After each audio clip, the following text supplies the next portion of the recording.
Battle of Peteo was a battle in the Arauco War in 1556, in a plain beside a river in the Mataquito River valley, called Peteo. The battle was between the Spanish forces of Pedro de Villagra, and Mapuche headed by their toqui Lautaro. History. Following the destruction of Concepcion and Angle in 1554, the Mapuche suffered from the effects of a famine and an epidemic for 2 years. Meanwhile in the north the victories of Lautaro lead to uprisings by the previously subdued Promocies of Gualimo and the Picunche in the Aconcagua Valley, but these were put down. In 1556, the Promocies sent a message to the Mapuche of Arauco promising food to support their army and warriors to join it in a war against the Spanish in Santiago. In May 1556, Lautaro was able to lead a force north of the Bio River, expecting to instigate a rebellion there among subjugated Mapuche north of that river and the Promocies north of the Atata River. Lautaro began recruiting warriors among these people, conquered by Pedro Valdivia years before, who were now inspired to revolt by the previous successes of Lautaro.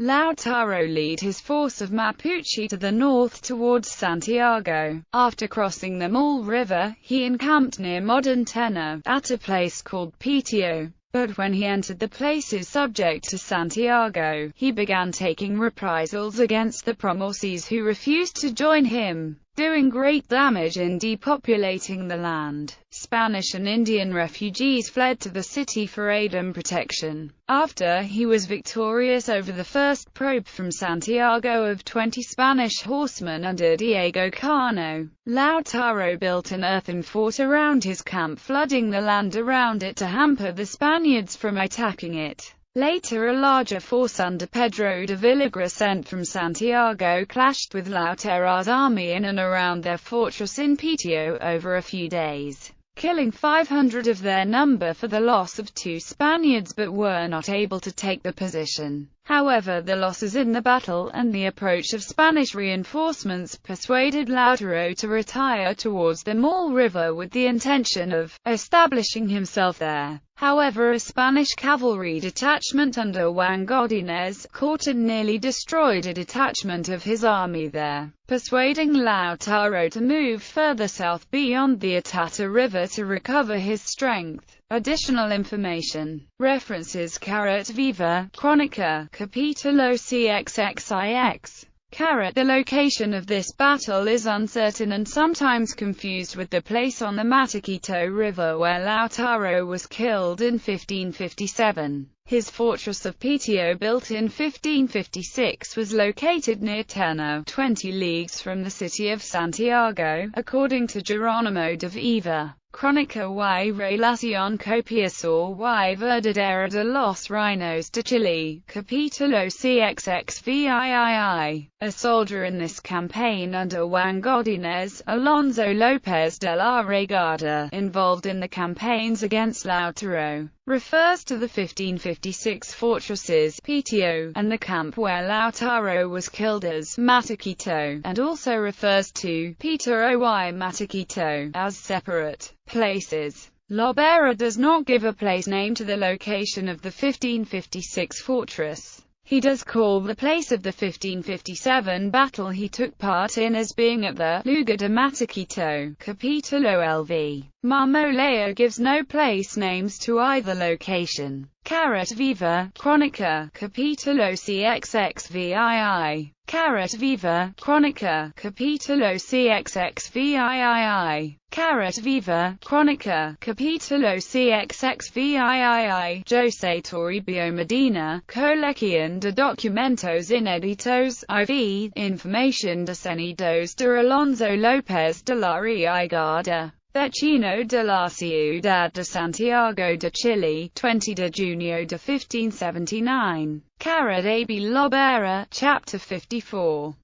Medina, Colección de Documentos Inéditos, 26, IV, Información descenidos de Alonso López de la Riaigada. Sources: Jerónimo de Viva. Crónica y Relación Copiosa y Verdadera de los Reinos de Chile Artehistori Revista Digital. Crónicas de América Capítulo CXXVII que trata de cómo se revelaron los indios de la provincia de los Pomaces y de cómo fueron capitán Arauco y de lo que hizo Capítulo CXXVII que trata de cómo visto el mandado de los oidores los alcaldes de las ciudades tomar en la mano a poblar la ciudad de la Concepción y del Suso. Capítulo CXXIX que trata de cómo sabido por el general Francisco de Villagra la legada de Lautaro a los términos de esta ciudad y de lo que en ella hizo.